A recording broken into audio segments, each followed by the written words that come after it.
Coach, talk about the scrimmage today. Were you pleased with what you saw? Yeah, I think, at the end of the day, being the last scrimmage, you want to see, really you want to confirm how much depth you've got. I think you know who the guys are that are going to be major contributors, but major contributors can come from different angles and different ways, and I think we accomplished that. Sometimes with the motto of just whatever you put on the tape, that's who you are. That's kind of what they did today. And I think we'll go and evaluate the tape and see who can help us and who's a little bit further away and things like that, and go from there. You've got a deep ring. 3 guys are proven. And Mac has talked, and so has Chip this month, about getting all the guys on the field you can that can make plays. You've got 3 tight ends that can make plays. Are you guys going to get creative with how maybe you might use Bryson out wide and then use the other 2 also on the field at the same time? I think it would be a little not very good if we didn't use Bryson to his full strengths and Cope to his full strengths and Jake and whoever else we play with. I think as a coach, and I know as an offense, we try to put guys in the position that lends you to believe or lends you to accentuate their strengths and then cut down on their weaknesses. And I think that's what we do with everybody. So it'll be unlike any other thing. We talked to Bryson a couple of weeks ago, and he was talking about how the position has changed a little bit in the NFL.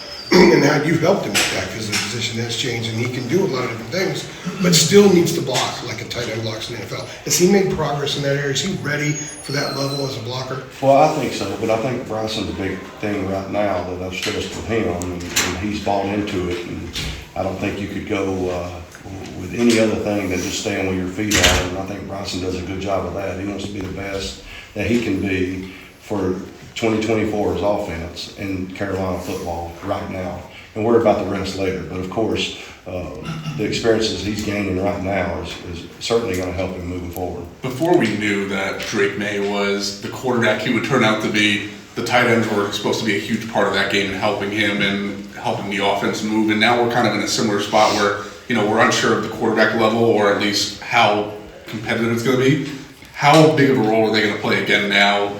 These tight ends that are veterans and have been here for a while. Well, I think we've got, 2 guys coming back that's got a lot of experience and been successful, but none of that matters moving forward. It's all what you do right now.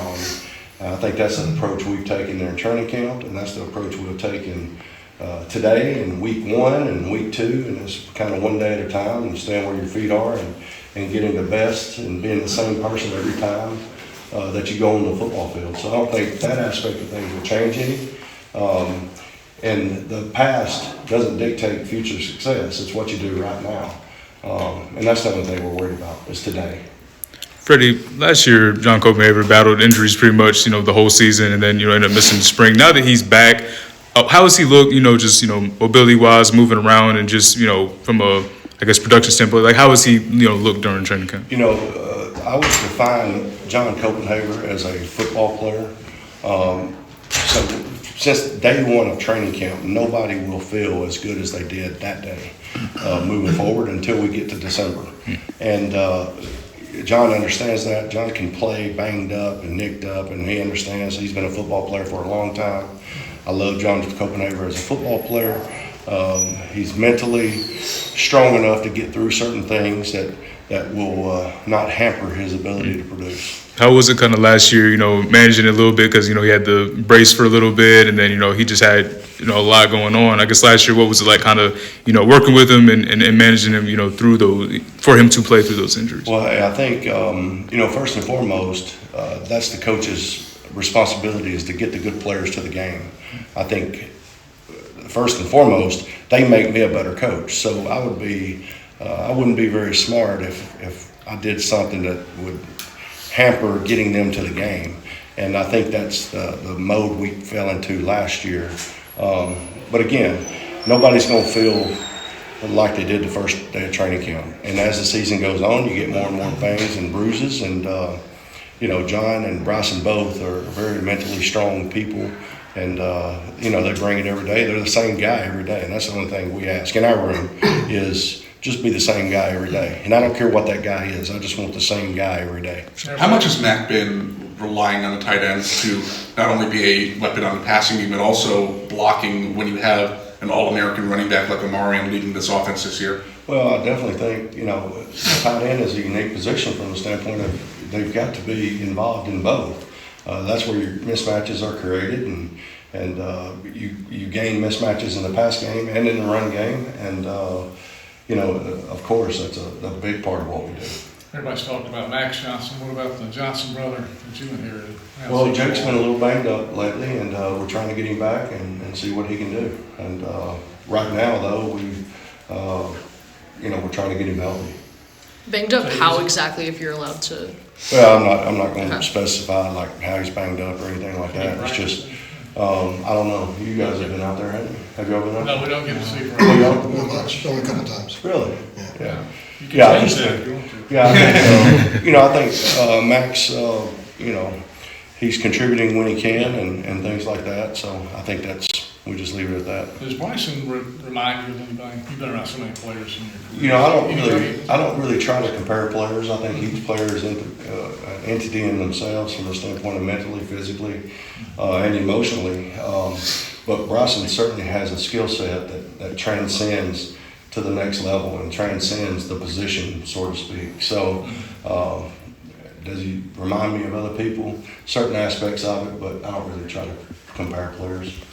Freddie, obviously no one likes injuries, but with what happened last year, do you think it was valuable in the bowl game just to get a guy like Deans just some run, maybe some game experience? Yeah, I think anytime you can play guys that aren't, that don't normally play, you definitely, increase depth. If not for playing, for the experience factor of helping young guys come along when you get them in here. So anytime somebody can add experience in any level, I think you benefit. With Bryson and John, were they basically just like coaches for that period of time? Well, I think what I've tried to do and what I always try to do is our whole room is kind of connected, and I feel like that's the way you get the most out of a room, and then that kind of oozes over into the team. So yeah, we continually coach up each other from the standpoint of the younger guys that get coached up by Bryson and John, but it really has more to do with expectations and accountability and all the abilities that don't mean anything for the athletic ability. The accountability, reliability, dependability, all those abilities are the most important thing to me. And if they're here and they can't play, that's my fault for doing that. So all those abilities, they kind of set the expectation of what's expected in the room. So hopefully that answers your question. You didn't have Bryson or John during the spring, so I guess the offseason and the summer was very valuable for them with the quarterbacks, but in a more practice, formal setting, how were you able to kind of speed them up with Max, especially since they hadn't caught balls from him before, in a formal practice setting? Yeah, I think, those guys put in extra time. I can't tell you how much time this summer when they both got back that they were with Max and Connor for that instance, and they're fine from that standpoint. Those guys have played a lot of football, and in reality, it gave us a great opportunity to work and get the younger guys a lot of reps in the spring. So, sometimes when you rob Peter, you pay Paul, and I think that's a little bit of what happened. With John being as banged up as he was all season, from the injury, second series against South Carolina, was there ever a point where you thought, man, this guy's got a different level of toughness to go out there and keep going at it? Listen, John Copenhaver is a football player, and football is a tough game played by and coached by tough people, and John Copenhaver represents that. So no, there was never a doubt that he wouldn't do that, and that he wanted. I couldn't get John out of the lineup if I wanted to, but that's what I like. I mean, that's what we strive to be. That's what he said, too. Yeah. You talked about the depth in your room, and you guys had a lot of 2 tight end sets last year. Has there been any experimentation with 13 or trying to get all 3 guys on the field? Yeah, we did some 13 stuff last year too, and I don't know. I'll let you, if you'll holler at me next week, I'll let you know exactly what we're going to do against Minnesota. Freddie, Send it to PJ Clubs. Yeah. actually want to ask you a little bit about the run game. Obviously, we know what Mari can do, but with Darwin Ball up, Darwin Barlow back there as well. How do you kind of feel his, style of play kind of complements not only Amarian, but, what you guys are trying to accomplish in that run game? Again, those are two separate, two different players and two different experience levels and two different skill sets and things like that. So, again, we will try our best, and Chip's great at this of accentuating that player that's playing for us, his ability and his talent level to bring out the best in him. So it won't be unlike any other position. You have a variety of experience in your career, head coach in the NFL.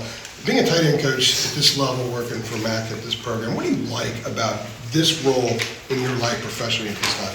I like the fact that Coach Brown lets you coach him, and he just wants the end result. And that's kind of always been kind of my philosophy. I don't care what it takes to get the best out of each individual player. That's what you strive to do. So each player is different, right? And what works for John doesn't necessarily work for Bryson from the standpoint of how you approach him. And I think Coach Brown allows you the flexibility to do that. And ultimately, I've always felt like the player in their room reflects the identity of the coach, and from the standpoint of what you tolerate, what holding them accountable, and things like that, and I mean, two great examples of what you want as a football coach. Do the players reflect the coach in the room more at this level than the NFL, or because maybe you have a little bit more? I think that all depends on how you approach it.